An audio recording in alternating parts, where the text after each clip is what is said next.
Well, it's the 11th of June, 2021. This is episode 2123 of 301 Permanently Moved.online, a podcast 301 seconds in length, written, recorded, and edited by me, J David Osborne.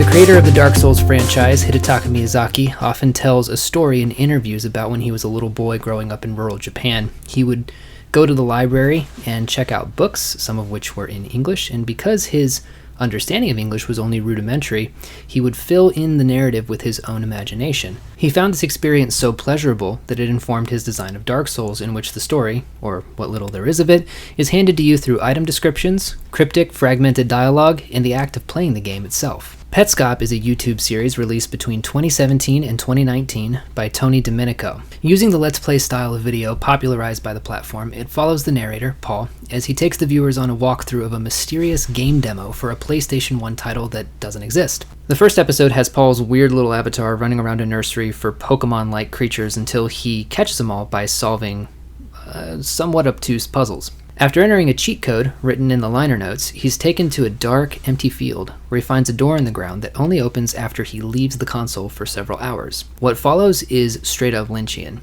The creator lists Inland Empire as an inspiration. It is a disturbing descent into a story of child abuse and family secrets. Domenico crafted a Bible for the series as it went along, and toyed with the idea of having an explainer episode to smooth out all the gaps. He ultimately threw that away, which I think was a great idea.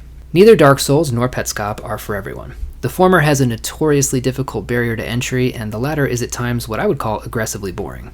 But they're two of my favorite works of art that I've experienced in recent memory. So what's going on here? Why is it so difficult for me to sit through a movie or finish reading a book?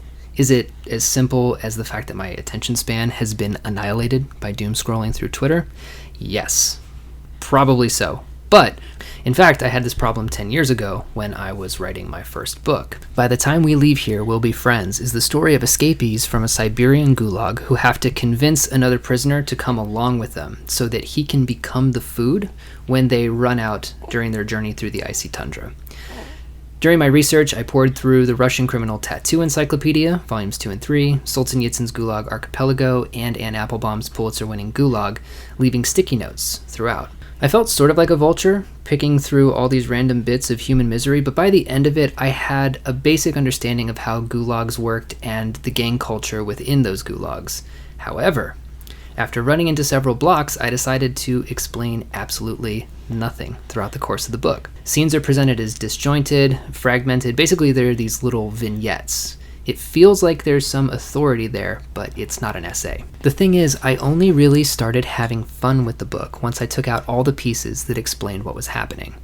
I got really into crafting a puzzle within the story that's so opaque that it can't really be solved, although two people have. This yielded mostly positive results. I like the book, although I'd invite you to check out all the one-star reviews I have on Goodreads for a slightly angrier opinion. Jane Allison wrote this fantastic book called Meander, Spiral, Explode, in which she suggests three alternatives to the common, and she notes masculine, way of telling a story. Now, this masculine way of telling a story has to do with action that rises and rises to an eventual climax with a short epilogue afterwards. The three alternatives, as you might have guessed, are meandering, spiraling, and exploding, which I won't get into here, but trust me, this book is highly recommended.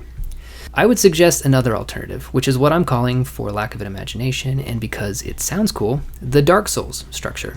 I suppose it could alternatively be called Petscopian or even Lynchian, although that term is so widely overused these days that it basically just means weird. I'm suggesting that a sense of not knowing is a fundamental aesthetic mode that some readers, myself included, prefer. It's different from mysteries in that mysteries are meant to be solved for you. They're puzzles with an answer key.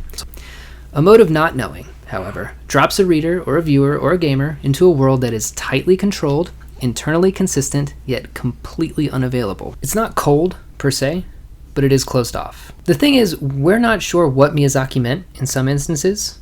It's up for you to interpret, it's up for you to explore, it's up for you to fill in those gaps the way that he did when he was reading those books in English. But you can tell as you play the game that he means something. And for some people, the best thing art can do is open up that space in your mind that lets you fill in the blank. A place that was there in childhood before you became weighed down with the burden of knowing things. I write a daily mini blog over at brokenriverbooks.com. Thanks, Jay.